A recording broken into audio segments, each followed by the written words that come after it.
ప్రభుత్వం కొత్తగా తీసుకువస్తున్న భారత న్యాయ సంహితలోని కొన్ని నిబంధనలపై ట్రక్ డ్రైవర్లు పలు రాష్ట్రాల్లో చేపట్టిన ఆందోళనలు రవాణా రంగాన్ని ఉక్కిరిబిక్కిరి చేశాయి.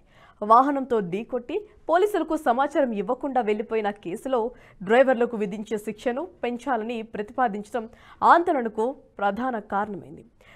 మంగళవారం 2 రోజుల పాటు చమురు ట్యాంకర్లు తిరగకపోవడంతో తెలంగాణలో పాటు కొన్ని రాష్ట్రాల్లో పెట్రోల్, డీజిల్ సరఫరాలకు కొరత తలెత్తింది. ఇంధనం దొరకదేమోననే భయంతో వాహనదారులు పెట్రోల్ బంకులకు పోటెత్తడంతో అవి కిక్కిరిసిపోవడమే కాకుండా పెద్ద ఎత్తున ట్రాఫిక్ స్తంభించింది.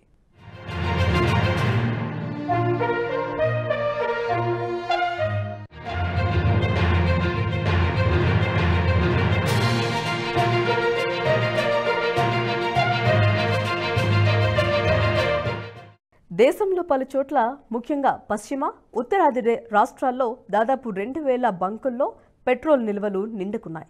మహారాష్ట్ర, గుజరాత్, మధ్యప్రదేశ్, బీహార్, రాజస్థాన్, హిమాచల్ ప్రదేశ్, పంజాబ్, హర్యానాల్లో ట్రక్ డ్రైవర్లు పెద్ద ఎత్తున రాస్తారోకోలు, భారీ ర్యాలీలు చేపట్టారు. దీంతో పెద్ద సంఖ్యలో ట్రక్కులు ఎక్కడికక్కడ నిలిచిపోయాయి. మహారాష్ట్రలో పెట్రోలియం ఉత్పత్తుల రవాణా దాదాపు నిలిచిపోయింది. హెచ్పీసీఎల్, బీపీసీఎల్ రిఫైనరీల వద్ద వందల సంఖ్యలో ట్రక్కులు ఆగిపోయాయి. మధ్యప్రదేశ్, జమ్మూ కాశ్మీర్లోనూ కొన్ని చోట్ల పెట్రోల్ బంకుల వద్ద వందల వాహనాలు బారులు తీరాయి. కొన్ని ప్రాంతాల్లో ఎల్పీజీ సిలిండర్ల సరఫరాకు ఆటంకం కూడా ఏర్పడింది. రాజస్థాన్లో హింసాత్మక ఘటనలు చోటు చేసుకున్నాయి. చండీగఢ్లో సరఫరాకు కోటా విధించారు. రోజువారీ ప్రయాణాలు, నిత్యావసర సరుకుల రవాణాపైన ట్రక్ డ్రైవర్ల ఆందోళన ప్రభావం పడవచ్చునని అందరూ భావిస్తున్నారు.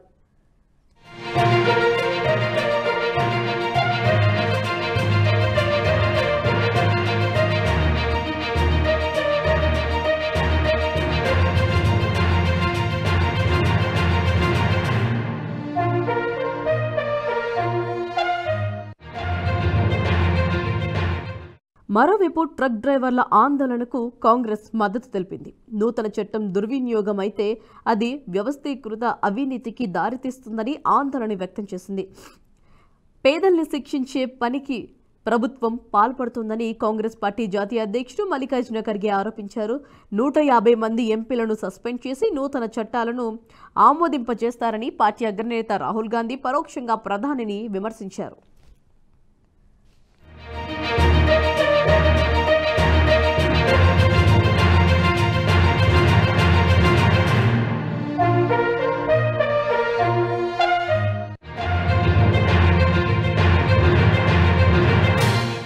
ఎవరైనా నిర్లక్ష్యంగా వాహనం నడిపి వ్యక్తి మరణానికి కారణమైతే భారతీయ న్యాయ సంహిత ప్రకారం గరిష్టంగా 7 ఏళ్ల వరకు జైలు శిక్ష ఉంటుంది. దీంతోపాటు జరిమానా కూడా విధించవచ్చు.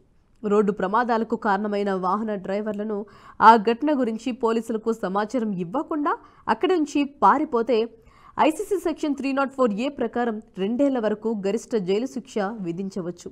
కొత్త చట్టం ప్రకారం గరిష్టంగా 10 ఏళ్ల వరకు జైలు శిక్ష, 7 లక్షల వరకు జరిమానా విధించే అవకాశం ఉంటుంది.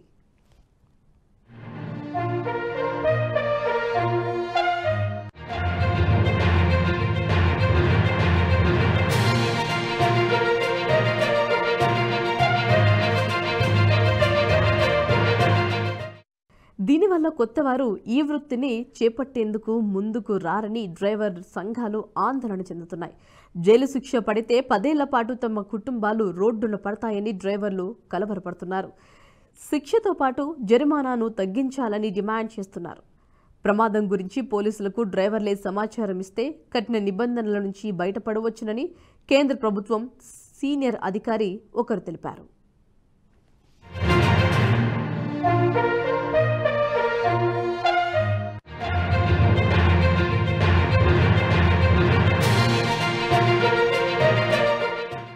కేంద్ర హోంశాఖ కార్యదర్శి అజయ్ భల్లా ట్రక్ డ్రైవర్లతో చర్చించారు. భారతీయ న్యాయ సంహితలోని నిబంధనలు ఇంకా అమల్లోకి రాలేదని, రవాణాదారుల సంఘాలతో విస్తృత చర్చలు జరిపిన తర్వాతే సెక్షన్ 106పై తుది నిర్ణయం తీసుకుంటామని స్పష్టం చేశారు.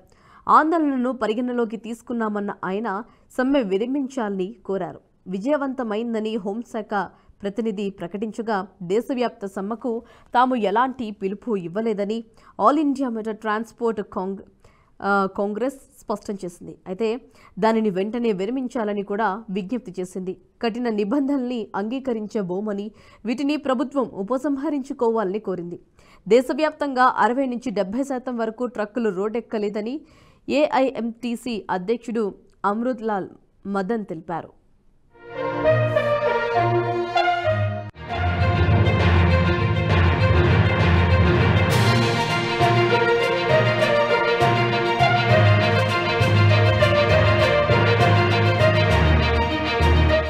తెలంగాణ వ్యాప్తంగా సుమారు 3,500 పెట్రోల్ బంకులు ఉన్నాయి. గ్రేటర్ హైదరాబాద్ పరిధిలో నిత్యం 50 లక్షల లీటర్ల డీజిల్, 40 లక్షల లీటర్ల పెట్రోల్ విక్రయాలు జరుగుతూ ఉంటాయి. ట్రక్ డ్రైవర్ల ఆందోళన నేపథ్యంలో ఇంధనం కొరత ఏర్పడనుందంటూ సామాజిక మాధ్యమాల్లో ప్రచారం కావడంతో రాష్ట్రంలో వాహనదారులు ఒక్కసారిగా బంకులకు పోటెత్తారు. కొందరు డబ్బులు, సీసాలు పట్టుకొచ్చారు. నిల్వలు ఉండకపోవడంతో గ్రేటర్ హైదరాబాద్లో దాదాపు అన్ని బంకుల్లో నల్గొండ, సూర్యాపేట, భువనగిరి జిల్లా కేంద్రాలతో పాటు కోదాడ, మిర్యాలగూడ వంటి పట్టణాల్లో బంకుల్లో మంగళవారం సాయంత్రానికల్లా నో స్టాక్ బోర్డులు దర్శనమిచ్చాయి. ఇతర జిల్లాల్లోనూ ఇంధన కొరత ప్రభావం కనిపించింది. రామగుండంలోని ఐఓసీఎల్ డిపో వద్ద ఆయిల్ ట్యాంకర్ల డ్రైవర్లు, క్లీనర్లు విధులు బహిష్కరించడంతో ఉమ్మడి కరీంనగర్, ఆదిలాబాద్, నిజామాబాద్, వరంగల్, ఖమ్మం జిల్లాలకు పెట్రోల్, డీజిల్ రవాణా నిలిచిపోయింది.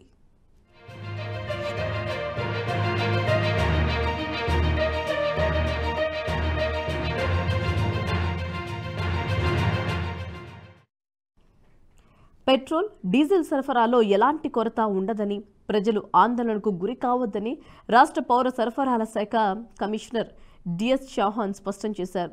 బీపీసీఎల్, ఐఓసీఎల్, హెచ్పీసీఎల్ ఆయిల్ కంపెనీల ప్రతినిధులతో మంగళవారం పౌర సరఫరాల భవన్లో ఆయన అత్యవసర సమావేశం నిర్వహించారు.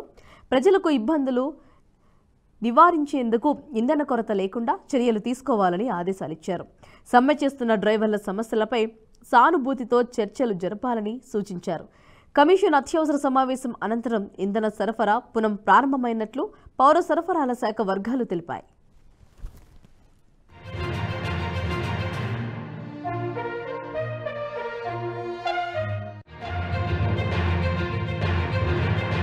ఈ వీడియో మీకు నచ్చినట్టయితే లైక్ చేయండి, 10 మందికి షేర్ చేయండి. అలాగే కామెంట్ల రూపంలో మీ అభిప్రాయాలను మాతో పంచుకోండి. Nationalist hub group of channels ను సబ్స్క్రైబ్ చేసుకుని తెలుగునాట జాతీయవాద జర్నలిజాన్ని ప్రోత్సహించండి. ఈ వీడియో కింద ఉన్న బెల్ ఐకాన్ పై క్లిక్ చేయడం మర్చిపోవద్దు.